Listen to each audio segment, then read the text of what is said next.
আজকের প্রোগ্রামের সম্মানিত প্রধান আকর্ষণ, বাংলাদেশের অহংকার, বাংলাদেশের গৌরব, পৃথিবীর অন্যতম শ্রেষ্ঠ কারি ফদিলতুল শেখ কারি আহমদ বিন ইউসুফ আল আজহারি হাফেজাহুল্লাহ ওয়া রাআহ।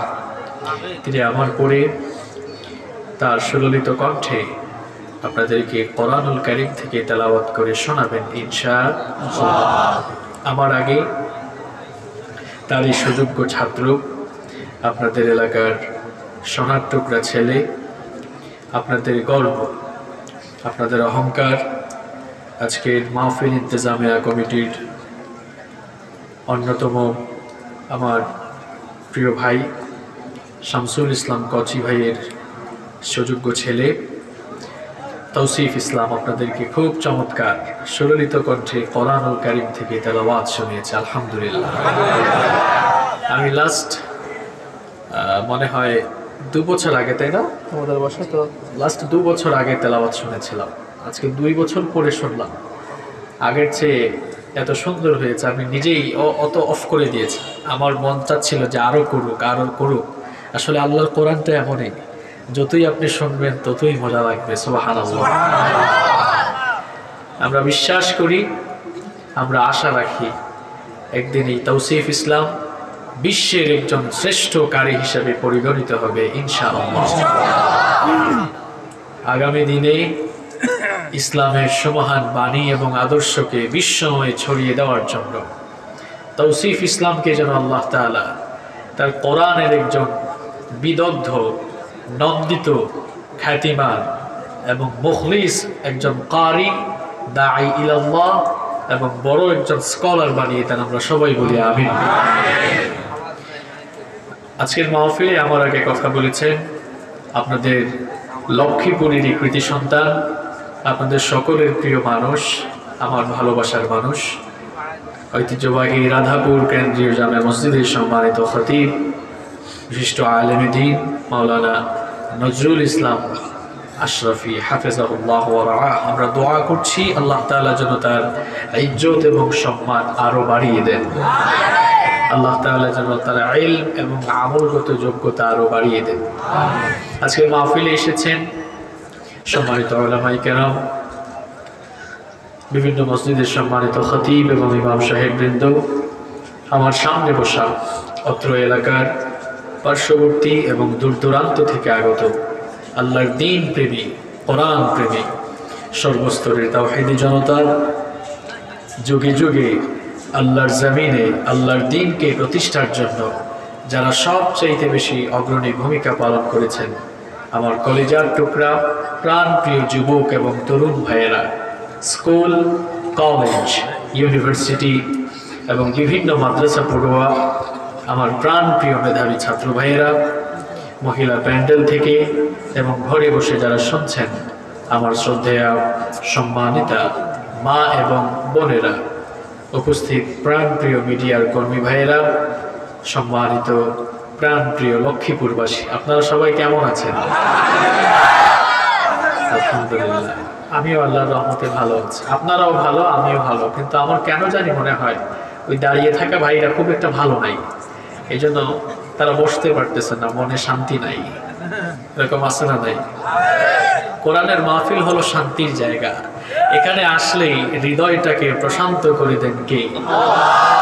এটা আমার কথা নয়, রাসূল করিম সাল্লাল্লাহু আলাইহি ওয়াসাল্লাম বলছেন, লা ইয়াকুদু কওমুন ইয়াযকুরুনাল্লাহ ইল্লা খাফফাতহুমুল মালাইকা ওয়া গাশিয়াতহুমুর রাহমাহ ওয়া নাযালাত আলাইহিমুস সাকিনাহ। যেখানেই মানুষ কোরআন শুনতে বসে, আল্লাহ তাআলা তাদেরকে রহমতের চাদর দিয়ে ঢেকে রাখেন, রহমতের ফেরেশতা নাজিল করেন পাহারা দেওয়ার জন্য। আর যারা বসে যায়, যারা এখানে শামিল হয়, নাযালাত আলাইহিমুস সাকিনাহ, আল্লাহ তাআলা তাদের উপরে তার স্পেশাল রহমত, সাকিনা নামক রহমত নাজিল করেন। আমার এই কথাগুলো দাঁড়িয়ে থাকা ভাইদের কর্ণকুহরে যদি পৌঁছায়, আমার মনে হয় তারা বসে যাওয়ার কথা। আমি লক্ষ্মীপুরে বহুবার এসেছি, আমি জানি লক্ষ্মীপুরের মানুষ অত্যন্ত সুশিক্ষিত, ভদ্র, নম্র, সচেতন এবং বিনয়ী। আপনারা আপনাদের সুশিক্ষা, আপনাদের নম্রতা, ভদ্রতা এবং বিনয়ের বহিঃপ্রকাশ আপনাদের আচরণের মাধ্যমে ঘটাবেন ইনশাআল্লাহ। আজকের এই মাহফিলে আসার তৌফিক দিয়েছেন কে? আমাদেরকে সুস্থ রেখেছেন কে? কোরআনের এই মেলায় আমাদেরকে শামিল হওয়ার তৌফিক দিয়েছেন কে? সেই আল্লাহর জন্য শুকরগুজার হয়ে পড়ছি আলহামদুলিল্লাহ। আজকের এই মাহফিলে আসতে পেরে আপনারা খুশি না বেজার? কম না বেশি? আপনাদের চেয়ে আমি বেশি খুশি। এর কারণ হলো গত বছর মাহফিলের দাওয়াত রেখেও আমি আসতে পারি নাই, তো আমি এবছর আসতে পেরেছি, এই জন্য আমি অনেক খুশি। আপনাদের এলাকার এত সুন্দর সুন্দর মানুষদেরকে দেখে আর বেজার থাকার কথা না। আল্লাহ তাআলা আজকের এই মাহফিলকে কবুল করেন। এই মাহফিলে আমরা যারা এসেছি আল্লাহ তাআলা সকলের জীবনের গুনাহগুলো মাফ করে দেন। In the day of resurrection, কাল কিয়ামতের কঠিন বিভীষিকাময় দিনে আল্লাহ তাআলা যেন আজকের এই মাহফিলকে আমাদের সকলের জন্য নাজাতের ওয়াসিলা বানিয়ে আল্লাহ যেন আমাদেরকে মাফ করে দয়া করে তার জান্নাত দান করেন। আল্লাহর দয়া ছাড়া, আল্লাহর রহম ছাড়া কিয়ামতের দিন জান্নাত পাওয়া যাবে? কথা বলেন। শুধুমাত্র আমল দিয়ে কিয়ামতের দিন কোনো মানুষ জান্নাতে যেতে পারবে না। কি এমন আমল করেছি বলেন যে আমরা আমাদের আমল দিয়ে জান্নাতে চলে যাব?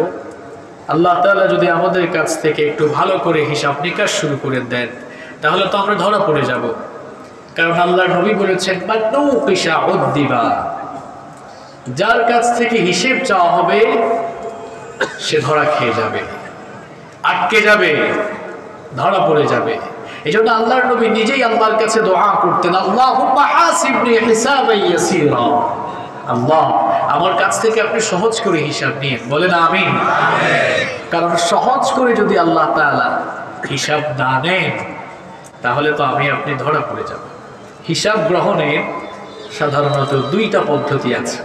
বুঝে থাকলে সবাই আওয়াজ ছেড়ে দিয়ে রেসপন্স করেন, জবাব দেন তো। হিসাব গ্রহণের কয়টা পদ্ধতি রয়েছে? দুইটা পদ্ধতি রয়েছে। আমি একটা দৃষ্টান্ত দিই, তাহলে বুঝতে আপনাদের সহজ হবে। আপনাদের এই এলাকার আশেপাশে কোনো বাজার আছে? বাজারের নাম কি? পদ্মার বাজার, বশিরপুর বাজার। পদ্মার বাজার, বশিরপুর বাজার। আচ্ছা, পদ্মার বাজার। এই পদ্মার বাজারে মনে করেন আপনার একটা দোকান আছে। শুনতেছেন আমার কথা? আচ্ছা, আমি একটু শারীরিকভাবে একটু ফিজিক্যালি উইক, তো আজকে একটু আস্তে আস্তে কথা বলছি। মাইক ঠিক আছে? বুঝতে পেরেছেন? কথা শুনতে কষ্ট হচ্ছে আপনাদের? আচ্ছা, মনে করুন এই পদ্মার বাজারে আপনার একটি দোকান আছে। আপনার দোকানে একজন ম্যানেজার আছে, কর্মচারীও আছে। কোনো কারণে আপনি ঢাকায় গেলেন, 2-3 দিন থাকা লাগবে। দোকানের দায়িত্ব আপনার ম্যানেজারকে দিয়ে গেলেন, ম্যানেজার সাহেব আমি তো ঢাকায় যাচ্ছি, দোকানের সকল দায়িত্ব আপনার কাছে দিয়ে গেলাম, আমি আসার পরে হিসাব নেব। এই 2 দিনের দায়িত্ব আপনার কাছে দিয়ে গেলাম। 2 দিন পর আপনি ফিরে আসলেন।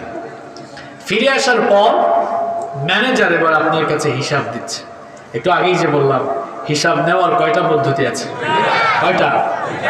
দেখেন, প্রথম 1 নম্বর পদ্ধতি হলো আপনার ম্যানেজার এরকম একটা খাতা দিয়ে বললো, স্যার এই দেখেন গত 2 দিনে এই জায়গায় এত টাকা খরচ হয়েছে, এভাবে এই করেছি, এভাবে এই করেছি। আপনি দেখলেন, দেখে বললেন ঠিক আছে ম্যানেজার সাহেব থাকুক, দেখেছি আমি, ওকে, ইটস ওকে, রেখে দিলেন। এটা 1 নম্বর পদ্ধতি। দ্বিতীয় পদ্ধতি হলো ম্যানেজার সাহেব দিলেন আর আপনি বলবেন ম্যানেজার সাহেব এদিকে আসেন, এটা এভাবে করলেন কেন, এটা এভাবে করলেন না কেন, এই কাজটা ওইভাবে করলে তো আরো ভালো হইতো, এটা এভাবে করলেন না কেন, কথায় কথায় শুধু জেরা করছে। এটা কয় নম্বর পদ্ধতি? এবার বুঝে থাকলে বুদ্ধিমানের মতো জবাব দেন। হিসাব গ্রহণের 1 নম্বর পদ্ধতি সহজ না 2 নম্বর পদ্ধতি সহজ? 2 নম্বর পদ্ধতি ম্যানেজারের জন্য কঠিন। মালিক জেরা করছে, আমাদের মালিককে। কিয়ামতের দিন আমলের খাতা হাতে দেওয়ার পর আল্লাহ যদি 1 নম্বর পদ্ধতিতে হিসাব নেন, এটা সহজ হবে না 2 নম্বর পদ্ধতি নিলে সহজ হবে? 2 নম্বর পদ্ধতি যদি হয়, 5 ওয়াক্তের নামাজি, তাহাজ্জুদ গুজারি, হজ করেছেন, উমরা করেছেন, সারা জীবন ভালো কাজ করলেও আটকে যেতে পারে। আল্লাহ যদি বলেন এই বান্দা তুই সাজদাটা এভাবে দিলি না কেন, এই কাজটা আরো প্রপারলি করলি না কেন, এটা এভাবে দিলি না কেন, ওইটা ওভাবে বললি না কেন, আটকে যাওয়ার সম্ভাবনা আছে না নাই? আল্লাহর নবী যখন বললেন মানুকিশা উযিবা, যার কাছ থেকে হিসেব চাওয়া হবে সে আটকে যাবে, ধরা পড়ে যাবে। উম্মুল মুমিনিন আয়েশা রাদিয়াল্লাহু আনহা তখন বললেন, ওগো আল্লাহর নবী, কিন্তু রব্বুল আলামিন তো কোরআনে কারীমে বলেছেন, ওয়া আম্মা মান উতিয়া কিতাবাহু বিয়ামিনিহি ফাসাউফা ইউহাসাবু হিসাবান ইয়াসীরা। যার ডান হাতে আল্লাহ আমলনামা দিবেন, তার কাছ থেকে রব্বুল আলামিন সহজ করে হিসাব নেবেন। তাহলে সহজ হিসাবের সিস্টেম কেমন হবে, সহজ হিসাবের মেথড কেমন হবে? বিশ্বনবী সাল্লাল্লাহু আলাইহি ওয়াসাল্লাম তখন বললেন, আয়েশা গো শোনো, সহজ হিসাবের পদ্ধতি হলো, আল্লাহ তাআলা যদি কোনো বান্দার উপরে রহম করতে চান, দয়া করতে চান, তাহলে রব্বুল আলামিন তার হাতে থাকা আমলের খাতাটা দেখে যাচাই বাছাই না করে তার রহম দিয়ে তাকে জান্নাত দান করবে। যাচাই বাছাই শুরু হলে গেলে মানুকিশা উযিবা, যাচাই বাছাই করা হলে, হিসাব গ্রহণ করা হলে ধরা খাওয়ার সম্ভাবনা কম না বেশি? শুধুমাত্র আমল দিয়ে জান্নাতে যেতে পারবেন না, আমলের সাথে আল্লাহর রহমেরও দরকার আছে না নাই? কিয়ামতের দিন আল্লাহ তাআলা এমন এক নেককার লোককে ডাকবেন, যে লোকটা সারা জীবন এত বেশি নেকির কাজ করেছে, এত ভালো কাজ করেছে, ফেরেশতা যেই লোকটার পাপের খাতা এখনো লেখাও শুরু করতে পারে নাই, এমন একজন নেককার লোককে আল্লাহ তাআলা ডেকে বলবেন, উদখুলিল জান্নাতা বিরহমাতি, আমার দয়ায় আমার জান্নাতের ভেতরে তুমি দাখিল হয়ে যাও। লোকটা তখন বলবো, ওগো আল্লাহ, সারা জীবন এত নেক আমল করেছি, এত নামাজ পড়লাম, রোজা রাখলাম, এত তাহাজ্জুদের নামাজ আদায় করলাম, সারা জীবন কত দান সদকা করলাম, কত ভালো কাজ করলাম, আর আজ তোমার দয়ায় কেন জান্নাতে ঢুকবো বলো? বাল বিআমালি, আমি আমার আমল দিয়ে আর জান্নাতে ঢুকবো। আল্লাহ রাব্বুল আলামিন ফেরেশতাদেরকে ডেকে বলবেন, ও আমার ফেরেশতারা, শুনেছো নাকি আমার এই বান্দা কি বলল? আমার এই গোলাম সে নাকি আমার দয়ায় জান্নাতে যেতে চায় না, আমার এই গোলাম সে নাকি তার আমল দিয়ে জান্নাতে যেতে চায়। আমিও দেখতে চাই আমার বান্দার নেক আমলের পরিমাণ বেশি নাকি আমার বান্দার প্রতি আমার দয়ার পরিমাণ বেশি। ফেরেশতাদেরকে তখন ডেকে বলবেন, আমার ফেরেশতারা, আমার এই গোলাম তার জন্ম থেকে নিয়ে মৃত্যু পর্যন্ত গোটা জীবন ভর যত নেক আমল করেছে, আমার বান্দার সারা জীবনের সকল নেক আমলগুলোকে মিজানের এক পাল্লায় রাখো। আর আমার বান্দার প্রতি আমি অগণিত দয়া করেছি, আমাদের প্রতি আল্লাহ কত যে দয়া করেছেন, আমাদেরকে আল্লাহ তাআলা কত যে অনুগ্রহ করেছেন, আমাদেরকে আল্লাহ কত যে নিয়ামত দিয়েছেন, সেগুলো যদি আমরা গণনা শুরু করে দেই, গুনতে গুনতে কখনো শেষ করা যাবে নাকি? রব্বুল আলামিন বলেছেন, ওয়া ইন তাউদ্দু নি'মাতাল্লাহি লা তুহসুহা, অগণিত নিয়ামত তোমাদেরকে দিয়েছি, যা গণনা করে কোনোদিনও শেষ করতে পারবা না। আল্লাহ তাআলা ফেরেশতাদেরকে ডেকে বলবেন, ও আমার ফেরেশতারা, আমার বান্দার প্রতি তো আমি অগণিত দয়া করেছি, এত দয়ার দরকার নাই, সুন্দর এই ধরনে দেখার জন্য আমি আমার বান্দাকে দুটি চর্মচক্ষু দিয়েছিলাম, দুটি চক্ষুর দরকার নাই, একটা চক্ষু নামক দয়াকে মিজানের আরেক পাল্লায় রাখো। ফেরেশতারা যখন ওই বান্দার গোটা জীবনের নেক আমলগুলোকে মিজানের এক পাল্লায় রাখবে, আর আরেক পাল্লায় যখন আল্লাহর দেওয়া একটা চক্ষু নামক দয়াকে রাখবে, দেখা যাবে বান্দার সারা জীবনের নেক আমলের চাইতে আল্লাহর দেওয়া একটা চক্ষু নামক দয়ার পাল্লা ভারী হয়ে যাবে।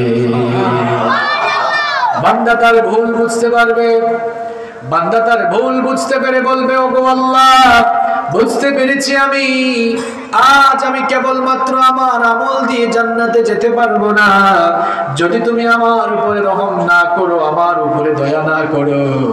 ওগো আমার রব, দয়া করে আমাকে তুমি মাফ করো, আর তোমার দয়া আর তোমার জান্নাত আমায় দান করো। আল্লাহ তাআলা তখন বলবেন, আমার ফেরেশতারা তাকিয়ে দেখ, এতক্ষণ পর আমার এই বান্দা লাইনে এসেছে, এতক্ষণ পর আমার গোলাম বুঝতে পেরেছে আমার দয়া ছাড়া আজ বাঁচার কোনো উপায় নাই। আল্লাহ তাআলা তখন বলবেন, আমার গোলাম তুমি যে তোমার ভুল বুঝতে পেরেছো, সেজন্য আমি দয়া করে তোমাকে মাফ করে দিলাম, আর আমার দয়ায় আমার জান্নাত তোমাকে আমি দান করে দিলাম। তাহলে আল্লাহর দয়া ছাড়া কিয়ামতের দিন আমার আপনার নাজাত পাওয়ার কোনো সম্ভাবনা আছে? তাহলে সব সময় আল্লাহর রহমতের দরকার আছে না নাই? আল্লাহ তাআলা আপনার রহমত দিয়ে আমাদের জীবনটাকে আপনি ভরে দেন। আর আস্তে বলেন আমিন। সম্মানিত ভাইয়েরা, কষ্ট হচ্ছে আপনাদের? আমরা কোরআনের মাহফিলে এসেছি, এজন্য কোরআন থেকেই আমরা আজ কথা বলবো, শুনবো ইনশাআল্লাহ। পৃথিবীতে কোরআনের চাইতে দামি কোনো নেয়ামত আর নেই। কোরআনুল কারীমের সাথে অন্যান্য ধর্মীয় গ্রন্থগুলোর পার্থক্য হলো, অন্যান্য ধর্মীয় গ্রন্থ মানুষকে কেবল আধ্যাত্মিকতার দিক নির্দেশনা দেয়, আর আল্লাহ তাআলার এই কিতাব কোরআনুল কারীম এটি কেবলমাত্র ধর্মীয় কোনো গ্রন্থ নয়, বরং এটি হলো মানুষের জীবনের সার্বিক দিক এবং বিভাগ পরিচালনার চূড়ান্ত গাইডলাইন। এই কিতাব হচ্ছে এমন একটি কিতাব যা মানুষকে সহজ সরল সঠিক পথের সন্ধান দেয়। এটি এমন এক কিতাব, it's the problem solving methodology. এটি হচ্ছে সকল সমস্যার সমাধানকারী গ্রন্থ। আমাদের জীবনের যত জায়গায় যত গ্যাঞ্জাম আছে, যত সমস্যা আছে, সকল সমস্যা সমাধানকারী গ্রন্থ হিসাবে এই কোরআন নাজিল করেছেন কে? এই কিতাব হলো এমন একটি কিতাব, it's the source of knowledge and science. এটি জ্ঞান বিজ্ঞানের উৎস। কিন্তু দুঃখজনক হলেও সত্য, মুসলমানরা জ্ঞান বিজ্ঞানের এই কিতাবকে এখন ধর্মীয় কিতাব, তাবিজের ব্যবসা আর ঝাড়ফুঁকের কিতাব বানিয়ে ফেলেছে। এটি ঝাড়ফুঁক, তাবিজের ব্যবসা আর ধর্মীয় কোনো কিতাব নয়। এটি জ্ঞান বিজ্ঞানের কিতাব। এটি এমন এক কিতাব যা মানুষের জীবনের সকল হতাশা, মানুষের জীবনের সকল সমস্যা দূর করে দেয়। আল্লাহু আকবার। আজ খুব দুঃখ লাগে, মুসলমানরা পৃথিবীর সবচেয়ে বড় নেয়ামত পেয়েও গোটা পৃথিবীতে আজ তারা মজলুম জাতিতে পরিণত হয়ে অধঃপতনের অটল তলদেশে নিপতিত হয়েছে। এর কারণ হলো মুসলমানরা তাদের ঘরের ভেতরে গোল্ড রেখে বাহিরে তারা সিটি গোল্ডের তালাশে বের হয়েছে। সিটি গোল্ড আসল সোনা না নকল সোনা? হ্যাঁ, আমার আপনার অবস্থা হলো এমন, ঘরের মধ্যে সোনার খনি রেখে আমরা বাহিরে এখন নকল সোনার তালাশে বের হয়েছে। কোরআনুল কারীম এটি তাবিজ লেখা, তাবিজ দেওয়া আর ঝাড়ফুঁক দেওয়ার কিতাব নয়। আমরা এখন এটাকে এই কিতাব বানিয়েছি, আর অমুসলিমরা এই কিতাব পড়াশোনা করছে, গবেষণা করছে, বিজ্ঞানের ইনোভেশন নিয়ে তারা আসতেছে। আর আমরা এই কোরআনকে ঝাড়ফুঁকের কিতাব, তাবিজের ব্যবসার কিতাব কিংবা মরা মানুষের কিতাব বানিয়েছি। কোনো মানুষ যখন মারা যায়, আমরা ঘরের উপর থেকে কোরআন নামিয়ে খতমের পর খতম দিতে থাকি। আমার প্রিয় ভাইয়েরা, এই কোরআন মৃত মানুষের জন্য নাজিল হয় নাই। কোরআনুল কারীম মানুষ মরে যাওয়ার পর খতম দেওয়ার জন্য নাজিল হয় নাই। এই কোরআন এসেছে জীবিত মানুষদেরকে হেদায়েত দেওয়ার জন্য। আপনি জীবিত থাকাকালীন কোরআন পড়বেন, বুঝবেন, কোরআনের রঙে আপনার জীবনকে রাঙাবেন। এই জন্য এই কিতাব নাজিল করেছেন কে? বর্তমানে আমরা তথ্য প্রযুক্তির উৎকর্ষ সাধনের যুগে বাস করছি। তথ্য প্রযুক্তি এবং বিজ্ঞানের উৎকর্ষ সাধনের ফলে পৃথিবী এখন গ্লোবাল ভিলেজে পরিণত হয়েছে। বর্তমানে বিজ্ঞানের যুগে সংশয়বাদী কিছু লোকেরা মনে করে এই উন্নত যুগে, বিজ্ঞানের এই যুগে, মধ্যযুগে নাজিল হওয়া, আজ থেকে ১৫০০ বছর আগে নাজিল হওয়া এই কিতাব কোরআনুল কারীম কতটাই আর ইফেক্টিভ, কতটাই কার্যকর, কতটাই আমাদের চাহিদা মেটাতে সক্ষম, তার জন্য সংশয় প্রকাশ করে। সংশয়বাদীদেরকে আমরা বলতে চাই, কোরআনুল কারীমের সংশয় রাখার মতো কিছু নেই। কারণ আল্লাহ তাআলা কিতাব শুরু করেছেন সকল সংশয় দূর করে এমন একটি কথা বললেন, যালিকাল কিতাব লা রাইবা ফি হুদাল লিল মুত্তাকিন। আমরা সংশয়বাদীদেরকে বলতে চাই, আল্লাহর কিতাব শুরুই হয়েছে সকল প্রকার সংশয় দূর করে দিয়ে। This is the book, the most authentic book in this world, whereof there is no doubt about it, and it's a guidance for those who are muttaqin। এমন এক কিতাব আল্লাহ তাআলা নাজিল করেছেন, এই কিতাবের ব্যাপারে তিনি বলছেন এর মধ্যে সন্দেহ কিংবা সংশয় করার মতো কিছুই নাই। আল্লাহু আকবার। মুত্তাকিনদের জন্য হেদায়েতের গাইডলাইন হিসাবে এই কিতাব নাজিল করেছেন কে? বিজ্ঞানের যুগে এই কোরআন এই যুগের মানুষ, সমাজ কিংবা এই বিশ্ববাসীর চাহিদা মেটাতে পারবে না এমন কথা কেউ বলতে পারবে? কারণ বিজ্ঞানের সকল ইনোভেশন, বিজ্ঞানের নতুন নতুন সকল তথ্য কোরআনুল কারীমের কাছে পুরাতন এবং পরিত্যক্ত হিসাবে আজ প্রমাণ হয়েছে। বিজ্ঞান পরে কোরআন আগে। কথা বুঝতেছেন আমার? নাকি এই দিক দিয়ে ঢুকে আর অন্য দিক দিয়ে চলে যায়? বেশি কঠিন করে বলে ফেলতেছি? বুঝতেছেন তো কথা? লক্ষ্মীপুরের মানুষ তো শিক্ষিত মানুষ, বুঝার কথা। কোরআন আগে নয়, বিজ্ঞান আগে নয়, কোরআন আগে। কোরআন আগে, বিজ্ঞান। এটা চাপাবাজির বিষয় নয়, গলাবাজির বিষয় নয়। কোরআনুল কারীমে ৬৫০০-এর বেশি আয়াত রয়েছে। আপনি জানলে অবাক হয়ে যাবেন, কোরআনের ৬ ভাগের ১ ভাগ অর্থাৎ ১ থেকে ১৫০০ আয়াত রয়েছে শুধুমাত্র বিজ্ঞানের ব্যাপারে। আল্লাহু আকবার।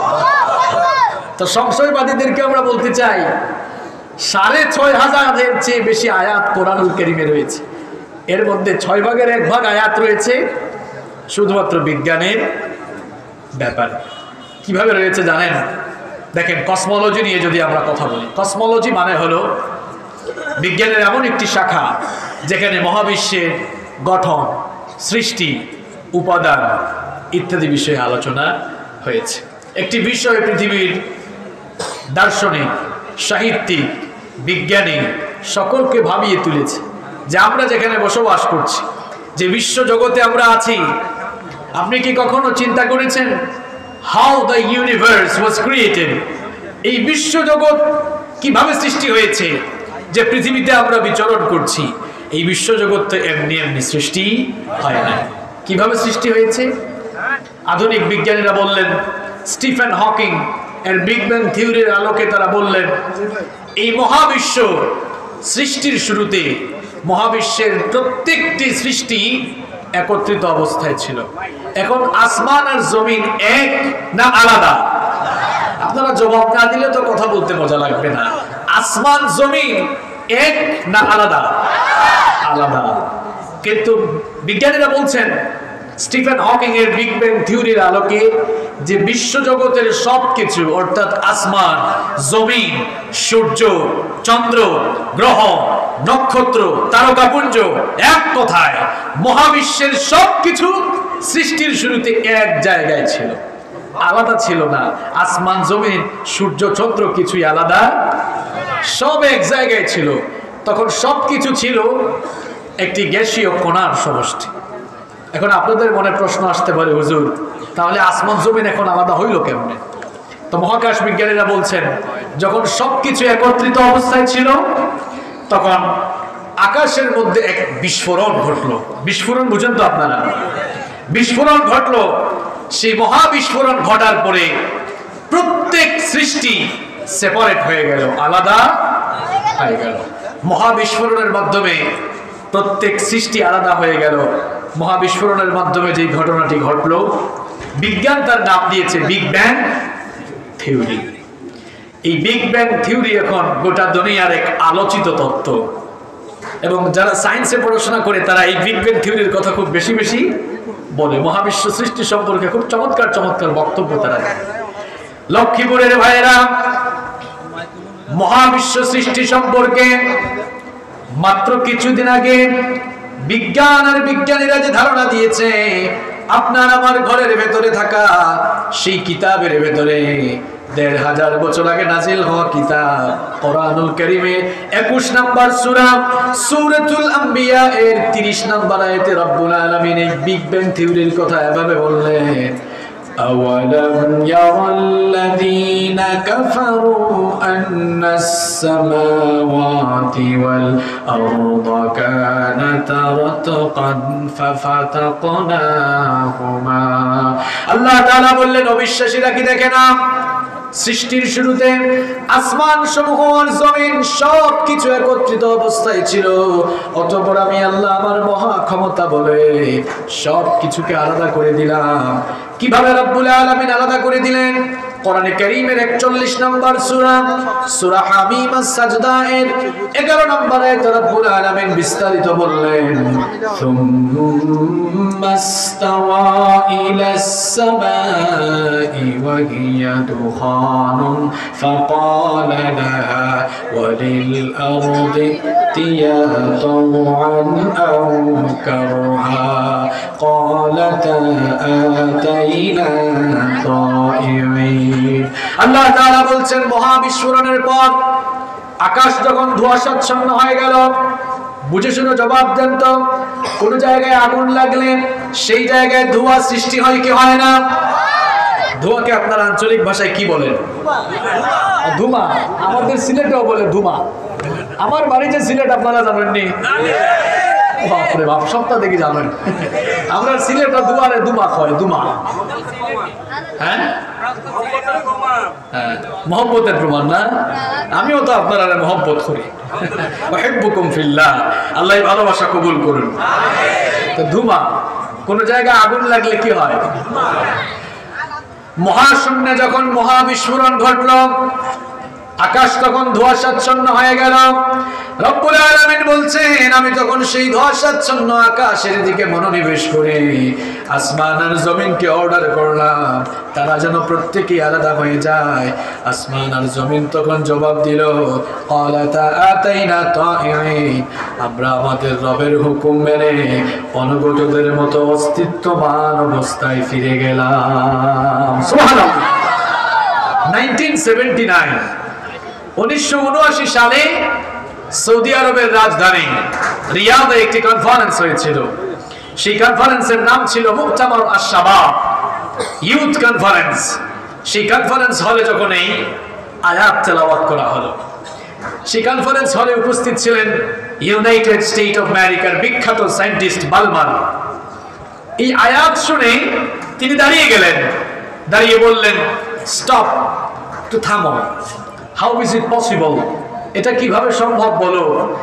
মাত্র কয়েক বছর আগে আমরা এত কষ্ট করে পড়াশোনা করে গবেষণা করে যে তথ্য দুনিয়ার মানুষকে জানিয়েছি, এই আজীব তথ্য তোমরা কোন বই থেকে রিসাইট করছো, কোন বই থেকে তেলাওয়াত করে আবার শোনাচ্ছ? তখন তাকে বলা হলো, এটি এই যুগের কোনো কিতাব নয়, এটি আজ থেকে ১৫০০ বছর আগে নাজিল হওয়া কিতাব, আল্লাহর কোরআন। তখন বালমার বললেন, আজ থেকে ১৫০০ বছর আগে নাজিল হওয়া কিতাবের ভেতরে এমন সায়েন্টিফিক থিওরি আসা প্রমাণ করে এটা যেমন তেমন কিতাব নয়। নিঃসন্দেহে এটি যার কাছ থেকে এসেছে তিনি বিশ্বজগতের মালিক, আর যার উপরে নাজিল হয়েছে তিনিও যেমন তেমন মানুষ নয়, নিশ্চয়ই তিনি ওই রবের মেসেঞ্জার, তিনি প্রফেট। এই জন্য আমিও আর কেন গুমরাহিতে পড়ে থাকবো? আমি আর গুমরাহিতে পড়ে থাকতে চাই না। এই কনফারেন্স হলে সকলকে সাক্ষী রেখে আমিও কালেমা পড়ে মুসলমান হয়ে গেলাম। লক্ষ্মীপুরের ভাইয়েরা, এই হচ্ছে আল্লাহর কিতাব কোরআন। পৃথিবীর বিজ্ঞান যত উন্নত সমৃদ্ধ আর বিকশিত হবে, বিজ্ঞানীরা, বিজ্ঞানের শিক্ষক আর বিজ্ঞানের ছাত্ররা ভিক্ষার ঝুড়ি হাতে নিয়ে কোরআনের সামনে চিরকাল এতিমের মতো দাঁড়িয়ে থাকতে বাধ্য হবে। ঠিক তখন গলা ফাটাইয়া বললেন, কিন্তু আমি যদি বলি কয়জন এই কিতাবটা পড়েন, শেষ, জবাব আর বের হবে না। ওই যে আলোচনা শুরু করলাম এভাবে যে ঘরের ভেতরে সোনার খনি রেখে আমরা বাহিরে নকল সোনার তালাশে বের হয়েছি। শুধুমাত্র এই বিগ ব্যাং থিওরি, মহাবিশ্ব সৃষ্টির এই তত্ত্বটিকেই কোরআন পরিত্যক্ত হিসাবে প্রমাণ করেনি। পরিত্যক্ত কেন বললাম? কারণ বিজ্ঞান ফুটানি করে যে এই কথা কয়েক বছর আগে বলেছে, আমার আল্লাহ ১৫০০ বছর আগে কোরআন নাজিল করে সেই তথ্য আমাকে আপনাকে জানিয়েছে। সুবহানাল্লাহ। আপনি জানলেন না কেন? এটা কি আল্লাহর দোষ না আপনার দোষ? আপনি তো ঠিক মতো পড়েন নাই। শুধু কসমোলজি নয়, আপনি আমি যে পৃথিবীতে বাস করছি, এই পৃথিবীর শেপ, এই পৃথিবীর আকৃতির ব্যাপারে যে বিজ্ঞান নিয়ে বিজ্ঞানীরা ফুটানি করে, আর আপনারাও অনেক সময় ফুটানি করেন, এই বিজ্ঞান দেখেন এক এক সময় এক এক তথ্য দিয়েছে। বিজ্ঞানের অবস্থা এমনই, এরা এক এক সময় এক এক তথ্য দেয়, নতুন তথ্য এসে পুরাতন তথ্যকে বাতিল করে দেয়। পৃথিবীটা কেমন? প্রাচীনকালের বিজ্ঞানীরা বলতেন যে পৃথিবী মনে হয় চ্যাপ্টা কিংবা সমতল। এখন তাদের সেই ধারণা বেশি দিন টিকে নাই। 1597 সালে, এখন কত সাল? পাবলিক তো কথা বলে না, এখন কত সাল? 2000। এসব জজবাওয়ালা আলোচনা এখন কম, ঠিক বেঠিক আর গরম করে আলোচনা দিয়ে লাভ হবে না, এগুলা স্টেজ পর্যন্ত থাকে, বুঝতে পেরেছেন? আর যে কথাগুলো বলছি যারা নিয়ে যাবেন জীবন পরিবর্তন হয়ে যাবে ইনশাআল্লাহ। আল্লাহর কিতাব আপনি বুঝার চেষ্টা করেন, কত বড় নিয়ামতের কিতাব আপনারা পেয়েছেন। আল্লাহু আকবার। তো বিজ্ঞান এক এক সময় যে এক এক ধারণা দেয়, দেখেন এই পৃথিবীর সেই পৃথিবীর আকৃতির ব্যাপারে বিজ্ঞান এক এক সময় এক এক তথ্য দিয়েছে। প্রাচীনকালের বিজ্ঞানীরা বলতেন এই পৃথিবী মনে হয় চ্যাপ্টা কিংবা সমতল। এই ধারণা বেশি দিন টিকে নাই। 1597 সালে ফ্রান্সিস ড্রেক তিনি জলপথে পৃথিবীর চারপাশ ঘুরলেন। ঘোরার পরে বললেন যে শোনো, আগের যুগের বিজ্ঞানীরা আমাদেরকে যা জানিয়েছেন তা ভুল ছিল। পৃথিবী আসলে সমতলও নয়, পৃথিবী চ্যাপ্টাও নয়। আমি নিজে জলপথে পৃথিবীর চারপাশ ঘুরে দেখেছি, পৃথিবীটা গোলাকার। পৃথিবী কি? গোলাকার। এখন কত সাল? কথা বলেন, কত সাল? 1597 সালের বিজ্ঞান আর 2021 সালের বিজ্ঞান কি এক? বিজ্ঞান এখন অনেক উন্নত হয়ে গেছে। উন্নত হতে হতে এখন স্যাটেলাইটের যুগ চলে এসেছে। স্যাটেলাইটের যুগে আমরা এখন জানতে পেরেছি পৃথিবী আসলে গোলাকারও নয়। পৃথিবী কিসের মতো? হ্যাঁ, কমলা লেবুকে বললেন পৃথিবী কিসের মতো? আরে লক্ষ্মীপুরের ভাইরা, এই বুঝি আপনারা বিজ্ঞান আর কোরআন বুঝেন, দুনিয়া সম্পর্কে কিছু আপনাদের ধারণা নাই। কিসের মতো? ডিম্বাকৃতির, ডিমের মতো। ডিম কি গোল? ডিমকে আপনাদের এলাকায় আঞ্চলিক ভাষায় আপনারা কি বলেন? ওরে বাপরে বাপ, এটাও তো মিলে গেছে। আপনারা বলেন আন্ডা, আমরা সিলেট হই এন্ডা। আন্ডা এসে এখানে, সরি, আমাদের এন্ডা এসে এখানে আন্ডা হয়ে গেছেন, অসুবিধা নাই। আ আর এ, আচ্ছা। তো আন্ডা, আন্ডা বলেন তাই না? আন্ডা কি গোল একেবারে? পৃথিবী আন্ডার মতো, বুঝছেন আপনারা?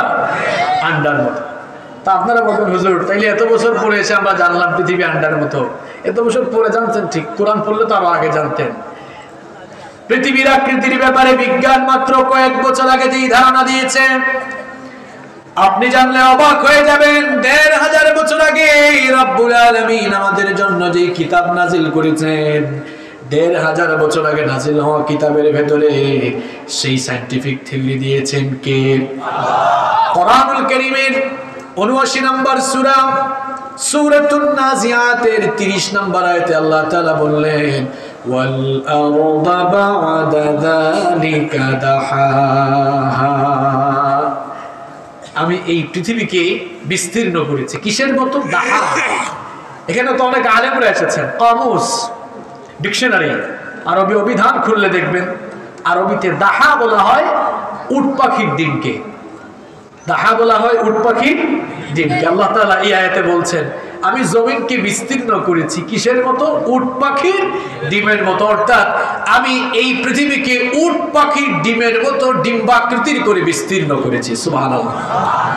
তাহলে বলেন বিজ্ঞান আগে না কোরআন আগে? কথা বলেন, বিজ্ঞান আগে না কোরআন আগে? বিজ্ঞান যেই ধারণা পৃথিবীর মানুষকে মাত্র কয়েক বছর আগে দিয়েছে, আল্লাহর কোরআনে 1500 বছর আগে সেই কথা আল্লাহ তাআলা জানিয়ে দিয়ে পৃথিবীর বিজ্ঞানকে কোরআন পরিত্যক্ত হিসাবে প্রমাণ করে দিয়েছে। শুধু তাই নয়, একটু মাথার উপরে মহাশূন্যের দিকে তাকান। এই মহাশূন্য এক বিশাল জগৎ। মহাশূন্য নিয়ে কথা বললে কয়েক রাত চলে যাবে। বিশাল এই জগৎ। কেন জানেন? মহাশূন্যের এক একটা সৃষ্টি পৃথিবীর চাইতে বড়। মহাশূন্যে যে সূর্য দেখেন, এই সূর্যটাই হচ্ছে পৃথিবীর চেয়ে 13 লক্ষ গুণ বড়। আল্লাহ। মহাশূন্য এই জমিনের চাইতে বিশাল জগৎ। বিশাল এই জগৎ। এবং আপনি জানলে অবাক হয়ে যাবেন আল্লাহ তাআলা মহাশূন্য মহাকাশ নিয়ে কোরআনুল কারীমের কত সূরায় যে আলোচনা করেছেন। আল্লাহু আকবার। এই মহাশূন্য নিয়ে এখন নাসা গবেষণা করছে। আধুনিক যুগের বিজ্ঞানীরা মহাশূন্য নিয়ে গবেষণা করে করে নতুন নতুন তথ্য দিচ্ছেন। যেই তথ্যই তারা দেয় দেখা যায় এটা নতুন না, এটা কোরআনের কাছে কি হয়ে যায়, পুরাতন হয়ে যায়। একটু ভালো করে আকাশের দিকে তাকান। অনেকটা তো আকাশ নিয়ে গান লিখে, আকাশ নিয়ে গান লিখে আছে না? শুধু গান লিখলে হবে, একটু আকাশ এই মহাশূন্য এটা নিয়ে গবেষণাও করতে হবে। দেখেন এই ছোট্ট শামিয়ানা, এই প্যান্ডেলকে দাঁড় করিয়ে রাখার জন্য কত পিলার, কত খুঁটি আছে না? আচ্ছা বলেন তো, ওই খুঁটি ছাড়া এই শামিয়ানা, এই প্যান্ডেলকে দাঁড় করানো যেত? কথা বলেন, যেত? আপনাদের বাসা বাড়িতে, আপনাদের ঘরে, আপনাদের যে সুন্দর সুন্দর বিল্ডিং বানালেন, টিনের ঘর বানালেন, এগুলা পিলার ছাড়া, খুঁটি ছাড়া হয়ে গিয়েছে। তার মানে খুঁটি ছাড়া ঘর হয় না, বাড়ি হয় না, বাসা হয় না, প্যান্ডেলও। এই পৃথিবী নামক বাড়ি, এই পৃথিবী, এটা হতো একটা সংসার, জগৎ সংসার, তাই না? এই পৃথিবীর উপরে ছাদ হিসাবে আসমান আছে। এই আসমানকে আমাদের মাথার উপরে ঝুলায় রাখতে আল্লাহর কয়েক কোটি খুঁটি লাগছে, তাই না? হ্যাঁ, কেউ কি দেখছেন নাকি? লক্ষ্মীপুরের ডানে বামে কি এক দুটো খুঁটি আছে নাকি? আপনারা দেখছেন? রব্বুল আলামিন কোরআনে কারীমের 13 নম্বর সূরা সূরাতুর রা'দের 2 নম্বর আয়াতে বলছেন, আল্লাহুল্লাযী রাফা'আস সামাওয়াতি বিগাইরি আমাদিন তারাউনাহা সুম্মা ইসতাওয়া আলাল আরশ। আল্লাহ তাআলা বলছেন, আকাশের পানে তাকাও, আকাশের দিকে নজর দাও, দেখো আমি আল্লাহ পাক তোমাদের মাথার উপরে দৃশ্যমান কোনো পিলার ছাড়া, দৃশ্যমান কোনো খুঁটি ছাড়া তোমাদের মাথার উপরে আসমানকে শূন্যের উপরে আমি ঝুলিয়ে রেখেছি। কোনো খুঁটি আছে? আচ্ছা, এই কথাটা কেন বললাম জানেন? এই পয়েন্ট কেন নিয়ে এসেছি? আপনার কি মনে হয় আল্লাহ তাআলা আসমান এটা কি এমনি এমনি বানিয়েছেন? No, never ever. এমনি এমনি বানান নাই। আল্লাহ তাআলা এই আসমানকে মাথার উপরে মহাশূন্যে ঝুলিয়ে রাখার একটি কারণ রয়েছে। সেই কারণটা কি বলবো? সেই কারণ হলো কোরআনে কারীমের 21 নম্বর সূরা সূরাতুল আম্বিয়া এর 32 নম্বর আয়াতে রব্বুল আলামিন বললেন, ওয়াজআলনাস সামাআ সাকফাম মাহফুজা ওয়া হুম আন আয়াতিহা মুরিদুন। রব্বুল আলামিন বলছেন, তোমাদের মাথার উপরে দৃশ্যমান কোনো খুঁটি ছাড়া মহাশূন্যে আসমানকে আমি যে ঝুলিয়ে রেখেছি, তার কারণ হলো এই পৃথিবীকে যেন বসবাস উপযোগী বানানো যায়। এই পৃথিবীকে বসবাসের উপযোগী বানাবার জন্য মাথার উপরের আসমানকে আমি বাসাবাড়ির ছাদের মতো সুরক্ষিত ছাদ বানিয়ে দিয়েছি। সুবহানাল্লাহ। অনেকে না বুঝে বসছে, এবার আমি বুঝাই দিই জিনিসটা। কারণ আমি যদি বলি ব্যাখ্যা বলেন সুরক্ষিত ছাদ মানে কি, এখানে বেশিরভাগই বুঝবে না, এটা পারবে না। এবার ব্যাখ্যা শুনেন, বিজ্ঞান কি ব্যাখ্যা দিল আর কোরআন কি বললো। এই তো গেল শতাব্দীতে এটা বিজ্ঞানীরা বলেছে। শোনেন, খুব ভালো করে শোনেন। বলেন তো, আপনাদের বাড়িতে যদি ছাদ না থাকতো, আপনাদের এই বাড়ি বসবাসের উপযোগী হতো? থাকতে পারতেন না। এই যে শীতের দিন চলছে এখন, রাতের বেলা কুয়াশা পড়ে, মানে আপনার বাড়িতে দেয়াল আছে, টাইলস আছে, সুন্দর থাই গ্লাস দিয়ে জানালা লাগিয়েছেন, সব আছে, কিন্তু কি নাই উপরে? ছাদ নাই। এই বাড়ি কি থাকার উপযোগী? কেন থাকার উপযোগী নয়? কারণ হলো এই যে রাতের বেলা ঘুমালেন, কুয়াশা পড়বে, আবার ঝড় তুফানের দিনেই তো সামনে বৈশাখ জ্যৈষ্ঠ মাস আসতেছে, কোন গাছের ডাল যে এসে উপরে পড়বে নিজেও জানবেন না। আবার দিনের বেলা প্রচন্ড রোদ লাগবে। এই যে রোদের তাপ থেকে বাঁচার জন্য, বৈশাখ জ্যৈষ্ঠ মাসের ঝড় তুফানের কবল থেকে বাঁচার জন্য, শীতের বেলা, এরপরে শীতের দিনে কুয়াশা থেকে বাঁচার জন্য, এক কথায় ঘরটাকে নিরাপদ রাখার জন্য, ঘরে নিরাপদে থাকার জন্য উপরে আমরা কি দিই? সেই ছাদ হতে পারে সিমেন্ট রড, ইট বালু এগুলো দিয়ে, হতে পারে টিন দিয়ে, হতে পারে শন দিয়ে, কিন্তু উপরে ছাদ থাকে কি থাকে না? কারণ ছাদবিহীন ঘর বসবাসের উপযোগী। আজ পর্যন্ত কোনোদিন কি চিন্তা করেছেন যে মাথার উপরে আল্লাহ তাআলা আসমানকে কেন বানালেন? এখন আপনি বলবেন, হুজুর আমরা কেন চিন্তা করবো? হ্যাঁ, আপনি চিন্তা করবেন। কারণ আল্লাহ তাআলা বলেছেন চিন্তাশীল লোকেরাই হলো পৃথিবীর সবচেয়ে দামি মানুষ। ইন্না ফি খালকিস সামাওয়াতি ওয়াল আরদি ওয়া ইখতিলাফিল লাইলি ওয়ান নাহারি লাআয়াতিন লিউলিল, আমার কথা নয়, রব্বুল আলামিন বলছেন আসমান জমিন সৃষ্টি আর রাত দিনের আবর্তনের মধ্যে জ্ঞানবান লোক যারা, চিন্তাশীল মানুষদের জন্য শিক্ষা রয়েছে, নিদর্শন রয়েছে। আসমানকে আল্লাহ তাআলা এমনি এমনি বানান নাই, আপনি চিন্তা করেন নাই কখনো। এই আসমানকে আল্লাহ তাআলা গোটা পৃথিবীর সেফটির জন্য, পৃথিবীর মানুষের নিরাপত্তার জন্য আসমান দিয়েছেন। এখন আপনারা বলতে পারেন হুজুর নিরাপত্তা কেন? আসমান না থাকলে কি অনিরাপদ কিছু হতো নাকি? অবশ্যই হতো, অবশ্যই কি হতো। এবার আসেন, আল্লাহ তাআলা আসমানের মধ্যে, আসমানকে ছাদের মতো বানিয়ে এর মধ্যে আবার অনেকগুলো স্তর সৃষ্টি করলেন। বিজ্ঞান যেগুলোর নাম দিয়েছে ট্রাপোস্ফিয়ার, স্ট্র্যাটোস্ফিয়ার, আইনোস্ফিয়ার, ম্যাগনেটোস্ফিয়ার, এক্সোস্ফিয়ার, এরকম বিভিন্ন ধরনের স্তর আল্লাহ তাআলা মহাশূন্যে সৃষ্টি করেছেন। যদি এই স্তরগুলো আল্লাহ তাআলা মহাশূন্যে সৃষ্টি না করতেন, তাহলে মহাশূন্যে অনেকগুলো ক্ষতিকর উল্কা রয়েছে, সেই উল্কা জমিনে পড়ে যেত। আর একটা উল্কা, বেশি লাগবে না, একটা উল্কা যদি জমিনে কোনোদিন পড়ে যেত, এক কথায় পৃথিবীতে যা কিছু আছে সব জলে পুড়ে একেবারে ছাই হয়ে যেত। আল্লাহু আকবার। উল্কাগুলো যেন জমিনে আসতে না পারে, এই জন্য আল্লাহ তাআলা আকাশের মধ্যে ছাদ সৃষ্টি করে এই ছাদকে বাধা প্রদানকারী বানালেন।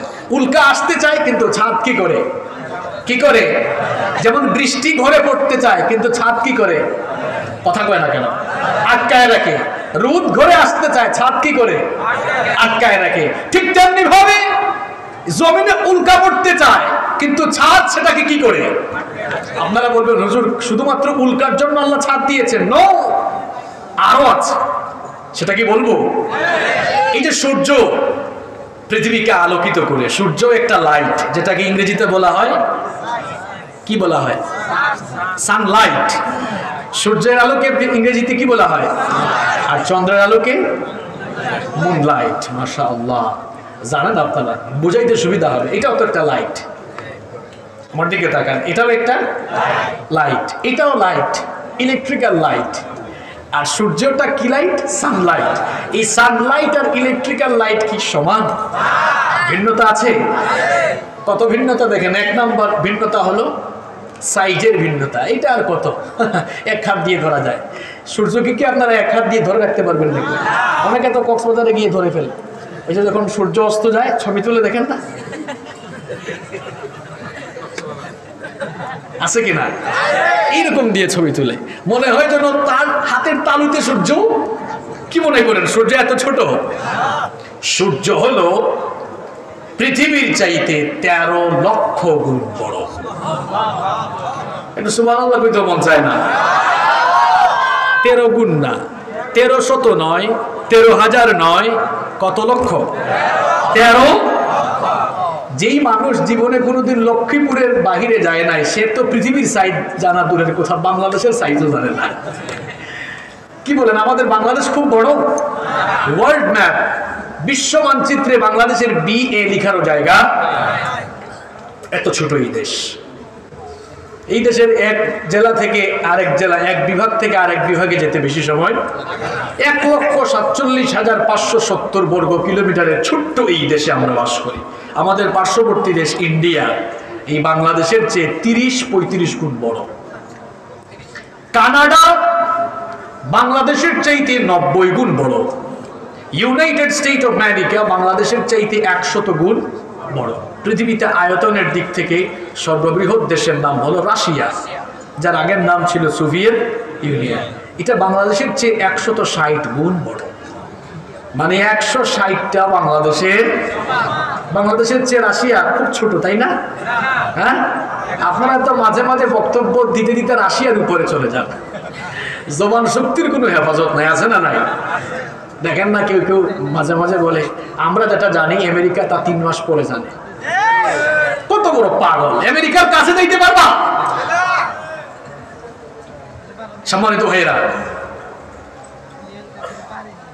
তাহলে এই রাশিয়া 160 গুণ। আমি কিন্তু গল্প করতেছি না, আবার শুনেন কোন দিকে কথাগুলো নিয়ে যাচ্ছে।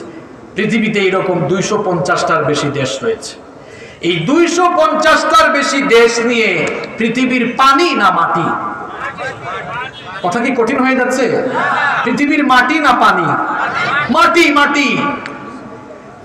এই পৃথিবীর 4 ভাগের 1 ভাগ মাটি আর 3 ভাগ। তাহলে বোঝা গেল 250টা দেশের চাইতে সাগর মহাসাগরের পানির পরিমাণ কিন্তু মাটিতে থেকে আমরা যে ফালাফালি করি, বেশি ফালাফালি করলে কিন্তু আল্লাহ চাইলে ওই পানি দিয়ে একদম শেষ করে দিতে পারে। কারণ আল্লাহর এমন ক্ষমতা, সাগরকে নগর বানান, নগরকে কি বানান। সব ক্ষমতা কার কাছে? নাকি আপনাদের কাছে?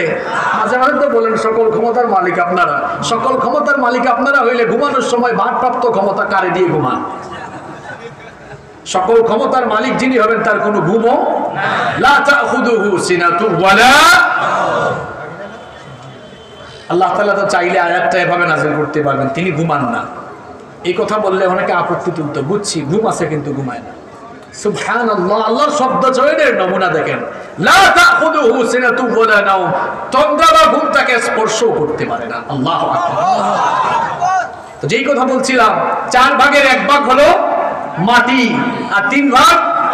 আটলান্টিক মহাসাগরের আয়তন হলো 8,24,00,000 বর্গ কিলোমিটার। আল্লাহু আকবার। উইকিপিডিয়াতে সার্চ করে দেখেন, আয়তনের দিক থেকে সবচাইতে বড় মহাসাগর প্রশান্ত মহাসাগর। 16,24,57,000 বর্গ কিলোমিটার তার আয়তন। আল্লাহু আকবার। এইরকম 4 ভাগের 3 ভাগ পানি জগৎ আর 1 ভাগ মাটি। এই পানি আর মাটি মিলে হলো পৃথিবী। পানি আর পানি জগৎ আর এই ভূপৃষ্ঠ মিলে কি হলো পৃথিবী। এই বিশাল পৃথিবীর চাইতে কক্সবাজারে গিয়ে যে সূর্যকে হাতে নিয়ে ফেলতে চান, ওই সূর্য হলো 13 লক্ষ গুণ বড়। আল্লাহু আকবার। আমি বলেছিলাম ইলেকট্রিক্যাল লাইট আর সানলাইট এর মধ্যে ব্যবধান বুঝাচ্ছে, সাইজের ব্যবধানটা বুঝলেন তো? সাইজের ব্যবধান বুঝলেন। এবার আসেন আলোর পার্থক্য কেমন। আলো এখানে ইলেকট্রিক্যাল লাইট যারা লাগিয়েছে এরা আছে নাকি এখানে? এই বলো তো এটার পাওয়ার কত, ইউনিটটা কত? 50 না? যাই হোক এরকমই হবে, 50 বা 60। ধরলাম 50, ধরেন কত? এবার আপনারা আমাকে বলেন, এই সূর্য, যেই সূর্য গোটা পৃথিবীকে আলোকিত করে, কয়টা লাইট? কয়টা লাইট? এখানে কয়টা? আপনি তো কথা কয় না। কয়টা লাইট? বহু লাইট। আর পুরো পৃথিবীর জন্য লাইট কয়টা? এটার পাওয়ার যদি হয় 50, 50, 50, 50, আরে বাপরে বাপ, কত লাইট এখানে, কত গুনবেন আপনি। আর পৃথিবীর জন্য লাইট কয়টা? কথা বলেন। এবার বলেন ইউনিট কত, পাওয়ার কত? হ্যাঁ, অগণিত বললে হবে না। বর্তমান বিজ্ঞান গবেষণা করে বলছে সূর্যকে যে তাপমাত্রা দেওয়া হয়েছে তার পরিমাণ হলো 1,40,00,000 সেন্টিগ্রেড। আল্লাহু আকবার। এখন আমার লক্ষ্মীপুরের সুশিক্ষিত ভাইরা আপনারা জবাব দেন, 1,40,00,000 সেন্টিগ্রেড তাপমাত্রার লাইট। মাঝে মাঝে দেখবেন আমরা যারা স্টেজে কথা বলি, এই ক্যামেরাম্যান ভাইরা অনেক সময় তাদের এটা কি বলে, ফ্ল্যাশ লাইট নাকি জ্বালান যে আপনার, এটা কি লাল? 3-4টা ফ্ল্যাশ লাইট দিলে আমাদের ঘাম ছোটে। এগুলোর পাওয়ার থাকে কত? কত থাকে? 1000 না? এখানে 1000 ওয়াটের 4-5টা লাগাইলে আপনারা যারা আছেন দেখবেন ঘাম বেরোবে খালি। তো 4-5 হাজার ইউনিটের লাইট জ্বললে যদি এমন ঘাম বের হয়, আপনারা বলেন 1,40,00,000 সেন্টিগ্রেড তাপমাত্রা আলো যদি সরাসরি পৃথিবীতে আসতো, ঘামতেন কি আর? সবাই জ্বলে পুড়ে একেবারে কি হইতেন? সুবহানাল্লাহ, আল্লাহ কত দয়াময়। এই 1,40,00,000 সেন্টিগ্রেড তাপমাত্রার সূর্যের আলো আল্লাহ তাআলা সরাসরি দুনিয়ায় পাঠান না। সুবহানাল্লাহ। কারণ পাঠালে আপনি আমি বাঁচতাম না, চান্দি টান্দি ফেটে একদম জায়গায় শেষ। তাহলে আল্লাহ কি করলেন? সূর্যের আলো পৃথিবীতে আসতে সময় লাগে 8 মিনিট 10 সেকেন্ড। 8 মিনিট, আমি কি বানায় বলছি? এটা মহাকাশ বিজ্ঞানীদের দেয়া তথ্য। 8 মিনিট 10 সেকেন্ড লাগে সূর্যের আলো পৃথিবীতে আসতে। তাও সরাসরি আসে না, সরাসরি আসলে সব জ্বলে যেত। আল্লাহ তাআলা এই জন্য আসমানকে ছাদ বানিয়ে আবার মাঝখানে কিছু বাধা প্রদানকারী জিনিস বানালেন, কিছু বায়ুমণ্ডলীয় স্তর বানালেন, ফিল্টার বানালেন। সেই সূর্যের আলোকে আল্লাহ তাআলা আসমানের মধ্যে, যেগুলোর নাম একটু আগে বললাম, ট্রাপোস্ফিয়ার, স্ট্র্যাটোস্ফিয়ার, আইনোস্ফিয়ার, ম্যাগনেটোস্ফিয়ার, এক্সোস্ফিয়ার, এইরকম অসংখ্য স্তর আল্লাহ মহাশূন্যে বানালেন, অসংখ্য ফিল্টার বানালেন। সেই সূর্যের আলো সরাসরি দুনিয়ায় আসতে পারে না, এই ফিল্টারগুলোতে আল্লাহ তাআলা সূর্যের আলোকে পিউরিফাই করে করে ছেকে ছেকে যতটুকু আলো আমাদের জন্য দরকার ঠিক ততটুকু আলো আল্লাহ দয়া করে আমাদের জন্য পাঠান। সুবহানাল্লাহ। যদি সরাসরি আসতো পৃথিবীতে কিছুই থাকতো। কোন পয়েন্টে ছিলাম মনে আছে? হ্যাঁ, এটাও ভুলে গেলে চলবে না। আমি বলছিলাম মাথার উপরের আসমানকে আল্লাহ খামাখা বানান নাই। কেন বানালেন? আল্লাহ তাআলা সূরাতুল আম্বিয়ার 32 নম্বর আয়াতে বলছেন খামাখা বানাই নাই। ওয়াজআলনাস সামাআ সাকফাম মাহফুজা, আমি এটাকে পৃথিবীবাসীর প্রটেক্টের জন্য, সুরক্ষার জন্য আসমানকে সুরক্ষিত ছাদ বানিয়েছি। কারণ আসমানের উপরে বহু জিনিস আছে যা সরাসরি আসলে পৃথিবীর মানুষ শুদ্ধা সব মরে যেত, সব ধ্বংস হয়ে যেত।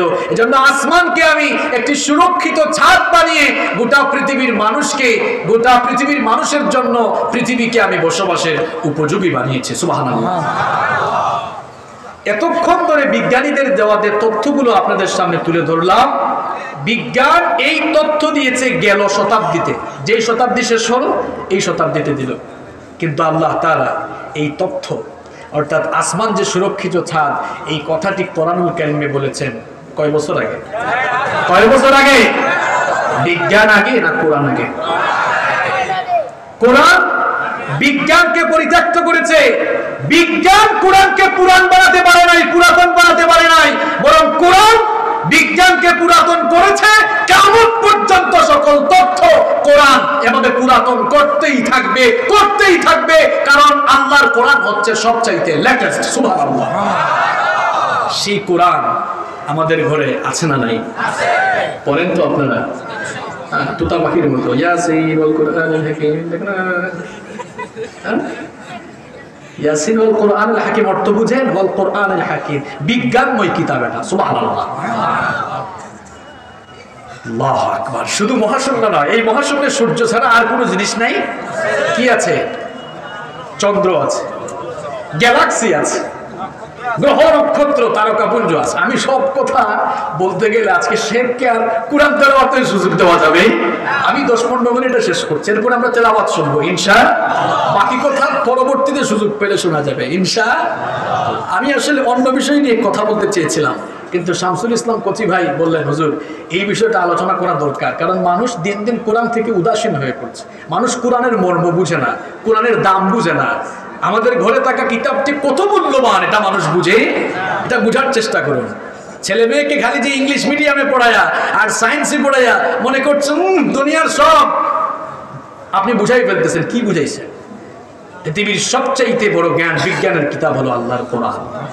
Teach your children the Holy Book Quran. The Holy Book Quran will teach your children everything. আপনার সন্তানকে আগে কোরআন শিখান, দেখবেন কোরআন আপনার সন্তানকে দুনিয়ার সব শিখিয়ে দিয়েছে। আল্লাহু আকবার। এটা শিখান আগে। এই যে চন্দ্র, সূর্য এবং চন্দ্র দুটারই আলো আছে, কিন্তু একটার নিজস্ব আলো আছে আর একটার নিজের কোনো আলো। এটা বিজ্ঞান বলেছে কিছুদিন আগে, আর আল্লাহ তাআলা ১৫০০ বছর আগেই সেই কথা বলেছেন। তাবারাকাল্লাযী জাআলা ফিস সামাই বুরুজাও ওয়া জাআলা ফিহা সিরাজাও ওয়া কামারান। এর অর্থ কি? অর্থ হলো বরকতময় সেই সত্তা যিনি মহাশূন্যে অসংখ্য গ্যালাক্সি সৃষ্টি করেছেন, আর সূর্যকে তেজোদ্দীপ্ত বাতি এবং চন্দ্রকে তোমাদের জন্য দীপ্তমান বানিয়েছেন। এবার বলবেন হুজুর এই আয়াতের সাথে আলোর সম্পর্ক কি আছে? কোরআন নাজিল হয়েছে কোন ভাষায়? কথা কোন না কেন? কোন ভাষায়? জন্য কোরআন বুঝতে হলে আরবি ভাষা বুঝতে হবে। এখন তো অনেকে বলে আমি ঘরের ভিতরে আলিফ বা তাসা পড়ে সব কোরআন পড়ে ফেলছি। হুজুররা পিঠা খেয়ে খেয়ে পড়ছে, গাধা। হুজুররা পিঠা খেয়ে খেয়ে উস্তাদদের কাছে গিয়ে পড়ছে বলে হুজুররা সঠিক কোরআন বুঝছে, আর তুমি ঘরের ভিতরে সব শিখে ফেলছো বলে তোমাকে দেখলেই কোরআনওয়ালা মানুষ মনে হয় না। মানুষকে দেখলেই তো বোঝা যায়, ঠিক কি না? এখানে আল্লাহ তাআলা একটু খেয়াল করেন, সূর্যের আলো, সূর্যের আলোর কথা বলতে গিয়ে আল্লাহ তাআলা কোরআনুল কারীমে কয়েকটি শব্দ উল্লেখ করেছেন। সিরাজ, কিংবা অন্য আয়াতে আল্লাহ বলছেন দিয়া, আছে না নাই? এই সিরাজ আরবিক ডিকশনারি কামুস খুলে দেখেন, সিরাজ মানে হলো যা নিজে নিজে উদ্দীপ্ত হতে পারে, যা নিজে নিজে প্রজ্বলিত হতে পারে। আরবি ভাষায় সেটাকে বলা হয় সিরাজ। আর নূর কিংবা মুনির বা মুনিরা, আরবিতে নূর, মুনির বা মুনিরা বলা হয় তাকে যার নিজের আলো নেই, অন্য কেউ যাকে আলো দেয়। আল্লাহ তাআলা এখানে সূর্যের জন্য সিরাজ ব্যবহার করলেন আর চন্দ্রের জন্য নূর শব্দ ব্যবহার করে বুঝালেন যে এই চাঁদ হচ্ছে আল্লাহর এমন এক সৃষ্টি যার নিজস্ব কোনো আলো, বরং তার সূর্যের আলো থেকে আলো ধার করে। আবার চাঁদের মধ্যে ফাটল রয়েছে। চাঁদের মধ্যে কি রয়েছে? ফাটল রয়েছে। এটাও আমরা কিছুদিন আগে জেনেছি। কতদিন আগে জানলাম? 1969, 1969 সালে জানছি। 1957 সাল থেকে কিংবা 1959 বা 57 সাল থেকে মহাকাশ অভিযান শুরু হয়। তার ধারাবাহিকতায় 1969, 1969 সালে 3জন বন্ধু চাঁদে গিয়েছিল না? নাম কি এদের? Neil Armstrong, Michael Collins, Edwin Aldrin. জানেন তো আপনারা? এই 3জন সর্বপ্রথম চাঁদে গেল। গিয়ে দেখলো হায় হায়, চাঁদের মাঝখানে দেখি ফাটল আছে। কি আছে? এরা দুনিয়াতে এসে বললো, দুনিয়ার মানুষ শোনো, রাতের বেলা যে চাঁদ দেখো, এর মাঝখানে কিন্তু কি আছে? দেখবেন চাঁদ দেখলে গাছের মতো কি জানি মনে হয় না? চাঁদের মধ্যে কি আছে? ফাটল আছে। এরা এসে বললো ফাটল আছে। এখন কত সাল? 1969 সালে বলছে। কত বছর হয়েছে? 52 বছর। কত বছর? মাত্র 52 বছর আগে আমরা যেই কথা জানলাম, রব্বুল আলামিন চন্দ্র দ্বিখণ্ডিতকরণের সেই কথা দুনিয়ার মানুষদেরকে কোরআন নাজিল করে জানালেন। কোরআনে কারীমের 54 নম্বর সূরা সূরাতুল কমারের 1 এবং 2 নম্বর আয়াতে রব্বুল আলামিন বললেন, ইকতারাবাতিস সাআতু ওয়ানশাক্কাল কমার। কিয়ামতের সময় নিকটবর্তী হয়েছে আর চাঁদ 2 ভাগ হয়ে গিয়েছে। কিভাবে চাঁদ 2 ভাগ হয়েছিল শুনেন।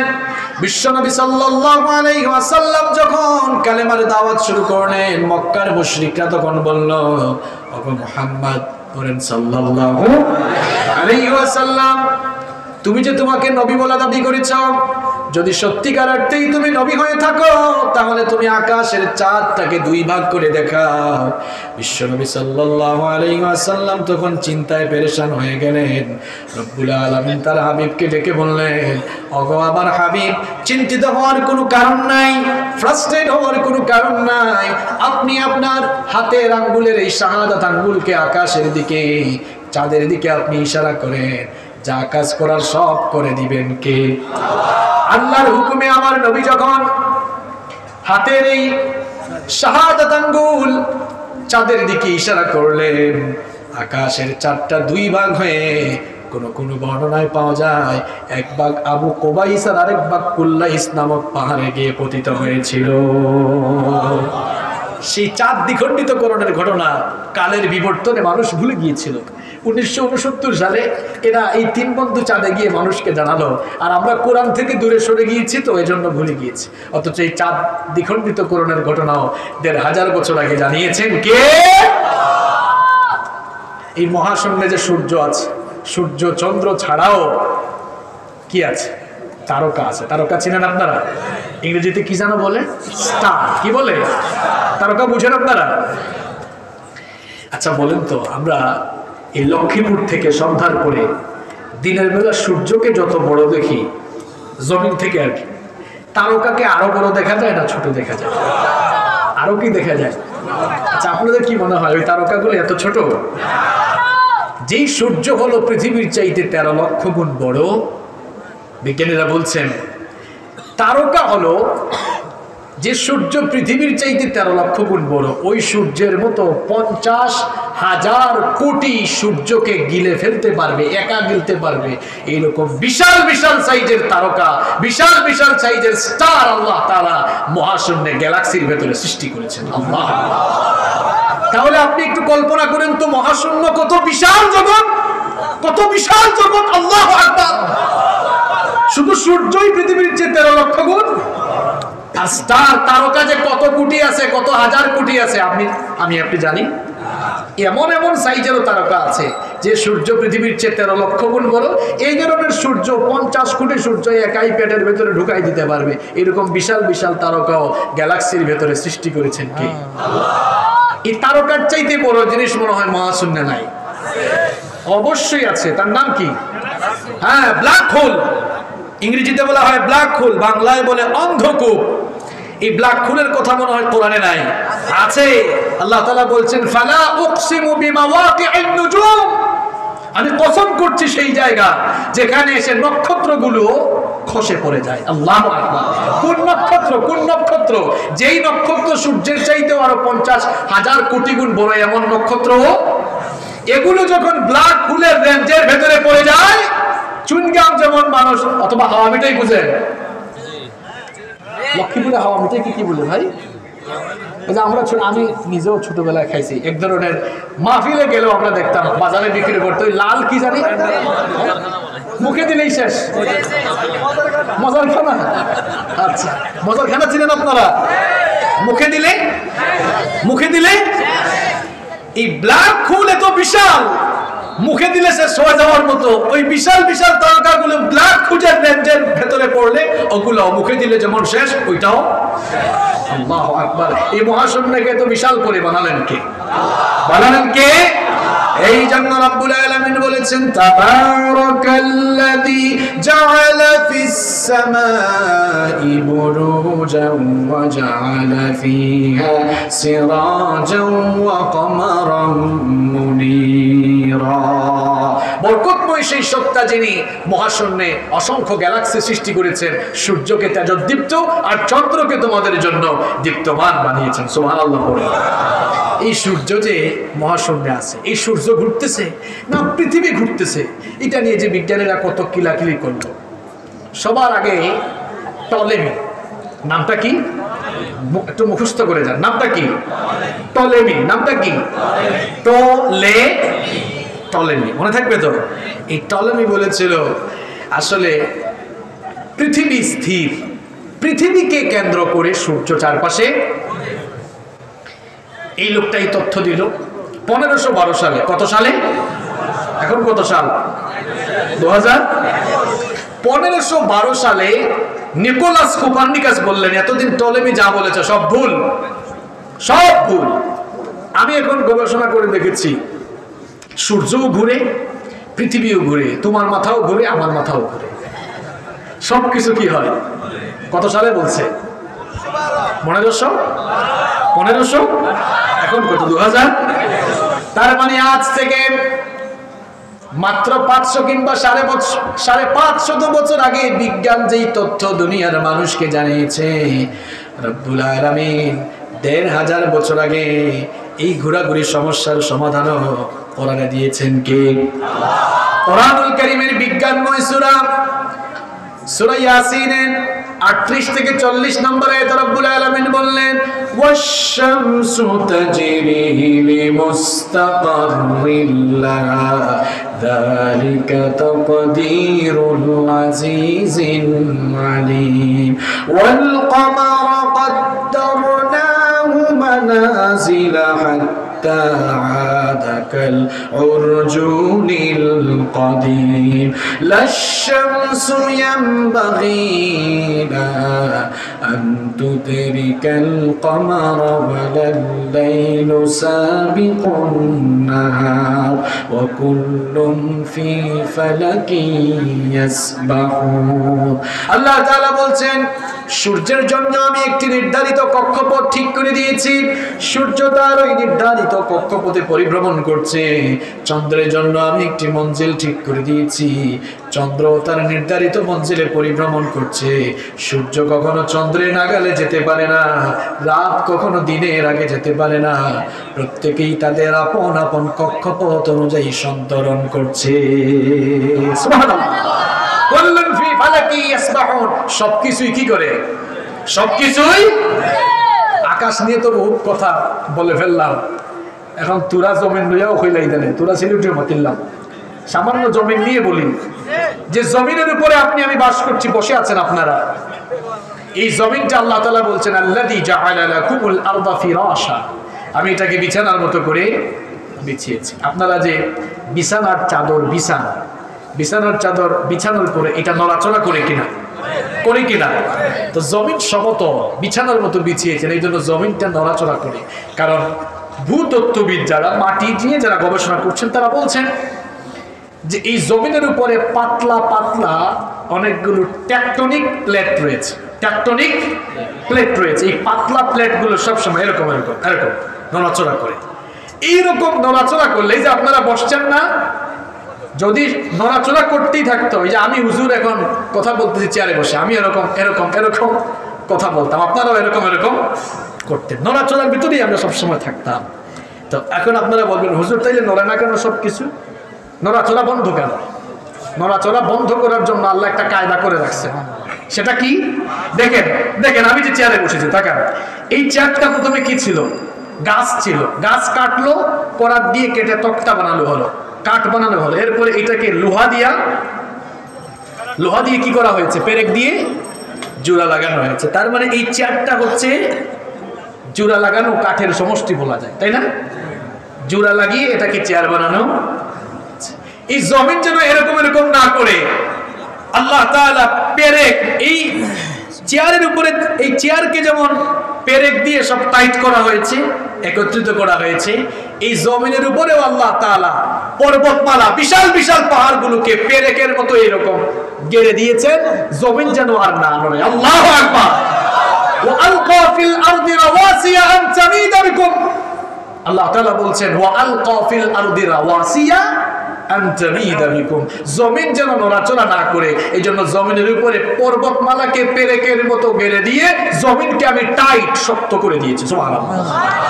এবার আসুন আসল কথায়, বলেন তো লোহার বেশিরভাগ অংশ উপরে থাকে না নিচে থাকে? বুঝে শুনে জবাব দেন। কিন্তু লোহার বেশিরভাগ অংশ উপরে না নিচে? এই দেখেন এখানে লোহা আছে, লোহাটা নিচে না উপরে আছে? না, নিচের দিকে ঢুকে গেছে। এখন প্রশ্ন হলো আপনাদের কাছে, লক্ষ্মীপুরের ভাইরা, আপনারা তো পাহাড়কে উঁচা দেখেন, এখন পাহাড় যদি পেরেকের মতো হয়, তাহলে তো পাহাড়ের উপরে যা আছে নিচে তার চেয়ে বেশি থাকা। কমন সেন্স কি বলে? কমন সেন্স বলে, যদি এই পাহাড় সত্যিকার অর্থেই পেরেকের কাজ করে, তাহলে উপরে যা আছে নিচে তার চেয়ে বেশি থাকা কথা। এবার আসেন তো, বিজ্ঞানীরা কি বলছেন? বিজ্ঞানীরা স্বীকার করে নিয়েছেন, তারা বলছেন হ্যাঁ, পাহাড়ের যে অংশ মাটির উপরে, এর চেয়ে বেশি মাটির। এক্সাম্পল না দিলে তো আপনারা বুঝবেন না। পৃথিবীর সর্বোচ্চ শৃঙ্গের নাম কি? হ্যাঁ, মাউন্ট। গুগলে সার্চ করবেন, দেখবেন মাউন্ট এভারেস্টের চূড়া ভূপৃষ্ঠ থেকে 9 কিলোমিটার উঁচু। 9 কিলোমিটার। আপনি জানলে অবাক হয়ে যাবেন। ভূতত্ত্ববিদরা বলছেন এই মাউন্ট এভারেস্টের চূড়া 9 কিলোমিটার উঁচু হলেও ভেতরে তা 120 থেকে 125 কিলোমিটার পর্যন্ত নিচের দিকে গেড়ে আছে। তাহলে বোঝা গেল পাহাড়ের যে অংশ মাটির উপরে থাকে, এর চাইতে 15-20 গুণ বেশি অংশ মাটির নিচে। কারণ পাহাড়গুলো কিসের মতো? কিসের মতো? বিজ্ঞানীরা এত লাফালাফি করে লাভ নাই, এটা কিছুদিন আগে জানছে। আর আল্লাহ বলছেন দেখেন, এটা যেন না নড়ে, পেরেকের মতো শক্ত বানিয়ে পেরেক ঢুকিয়ে দিয়ে আমি জমিনকে টাইট করেছি। সুবহানাল্লাহ। বিজ্ঞান আগে না কোরআন আগে? এই কোরআন তো পড়ছেন না আপনি, শুধু আর তাবিজ, আর মরে যাওয়ার পর খতম। না, এটা খতম দেওয়ার জন্য, তাবিজ লেখার জন্য আর ঝাড়ফুঁক দেওয়ার জন্য আসে নাই। কোরআন এসেছে কোরআন পড়ে, কোরআন বুঝে, জীবনকে কোরআনের রঙে রাঙাবার জন্য। আমার ভাইয়েরা, আমি সর্বশেষ একটি কথা বলে আলোচনার শেষ দিকে যেতে চাই। শেখও চলে আসতেছেন, আমরা শেখের জবান থেকে সুললিত কণ্ঠে কোরআন শুনবো ইনশাআল্লাহ। আমরা সর্বশেষ একটি পয়েন্ট বলে আমরা শেষ করব ইনশাআল্লাহ। একটা তাকবীর দেন, লিল্লাহি তাকবীর, লিল্লাহি তাকবীর, লিল্লাহি তাকবীর। ফজিলাতুশ শেখ আহমদ বিন ইউসুফ আল আজহারীর আগমন।